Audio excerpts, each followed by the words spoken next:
We are proud and honored to have a lady with us today who speaks the truth no matter where she stands.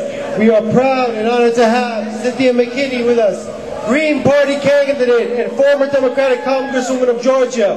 Give it a hand. She came all the way here to be in solidarity with the Palestinian people.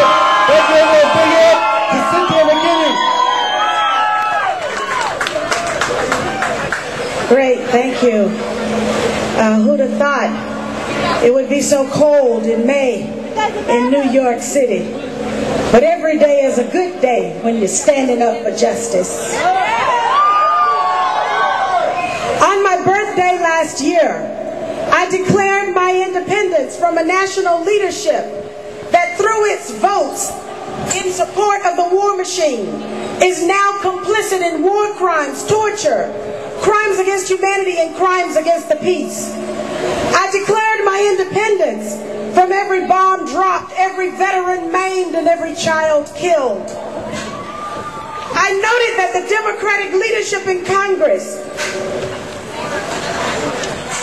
had failed to restore this country to constitutional rule by repealing the Patriot Acts, the Secret Evidence Act, and the Military Commissions Act, that it had aided and abetted illegal spying against the American people, and that it took impeachment off the table. In addition, the Democratic congressional leadership failed to promote the economic integrity of this country by not repealing the Bush tax cuts. They failed to institute a livable wage, Medicare for all, health care, and gave even more money to the Pentagon as it misuses our hard-earned dollars.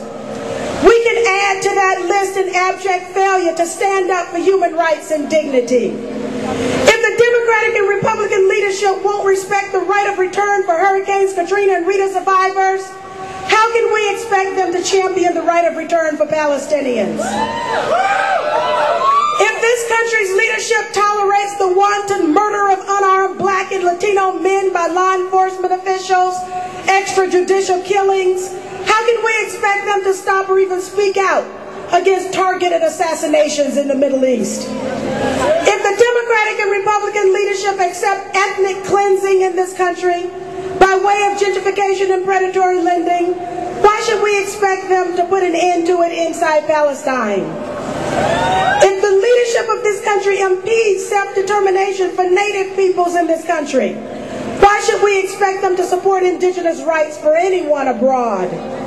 And sadly, the sensationalist corporate media would rather trick us into thinking that reporting on a pastor and a former vice presidential nominee and a former cable TV magnate constitutes this country's much-needed discussion of its own apartheid past and present. So why should we expect an honest discussion of apartheid and Zionism?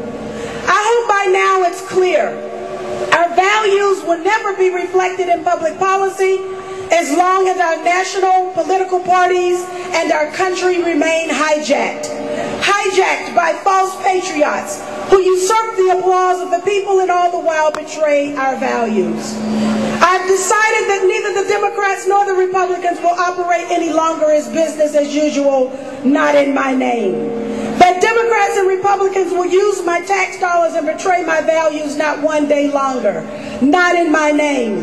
That neither the Democrats nor the Republicans have earned my most precious political asset, and that's my vote. And that now is the time to do some things that we've never done before in order to have some things that we've never had before.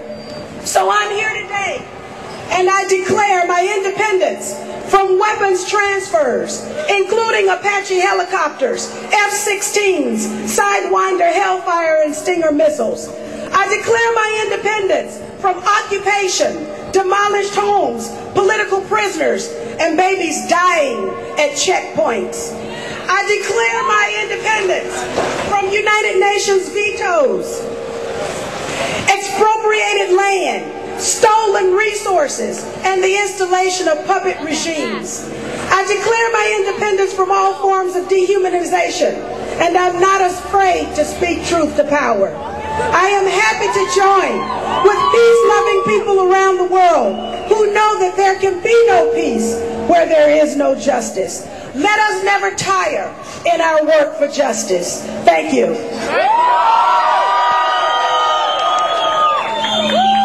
Give it up one more time for Cynthia McKinney.